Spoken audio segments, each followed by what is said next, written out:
They're not too many miles from the hustle and bustle of downtown Macon, but for the McClendons, going on the farm is just a matter of stepping into the yard. It's a nice respite, you know, because like being in a more city center, then it's easy to, you know, get caught up in that. But you always have your garden to come to as a quiet place to just kind of connect with nature. It gives you an opportunity to connect with nature at any time you want, really. When you start seeing the seeds sprouting out of the ground, that's really cool. And then when you start to see the flowers, you know that the fruit is about to come out.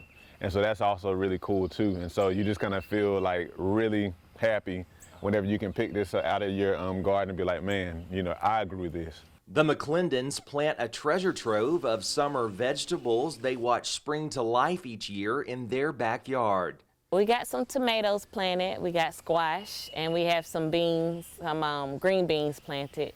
So we got bell pepper, jalapeno peppers, sweet potatoes, cucumber, a little ginger, crookneck squash, and then some green onions here and there, I think. Oh, and then strawberry too, if the chickens don't destroy it. Of course, you have your own eggs as well. They produce eggs every day, every single day. Planting a garden, a tradition they started together when they dated, is one they continued into their marriage. And much like their relationship, it's only gotten better with time. We had one little plot that we were working with, and we just kind of got into it from there. We ended up expanding the plots, and then we started going to conferences that had to do with farming and gardening, and it just kind of grew. It's just one of those things that once you get your hands in the dirt and you start doing it, then you want to just do more and more. The McClendons have found that gardening also connects them in a greater sense to their family and community.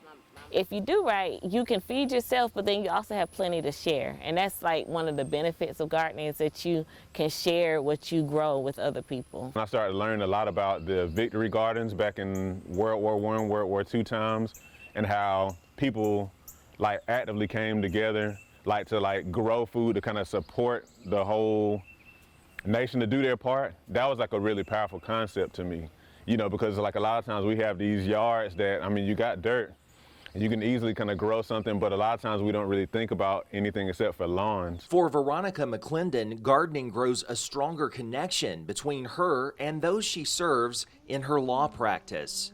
Some opportunities come to us to serve farmers, to make sure that they have their estate planning in place, make sure they have wills and trusts, and that they have a plan to pass their farm to the next generation. What I do with my backyard garden and what we do with serving our farmers, it definitely goes together, because they depend on their fruits and vegetables doing well, because if they don't do well, when I go to the grocery store, there's going to be nothing there.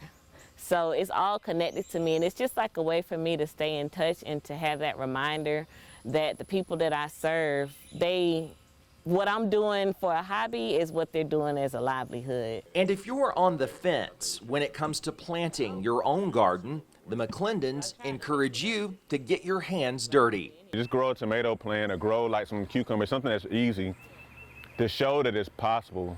Show yourself it's possible, then just kind of slowly expand from there. Just get started is the main thing. On the farm, I'm Greg Loyd.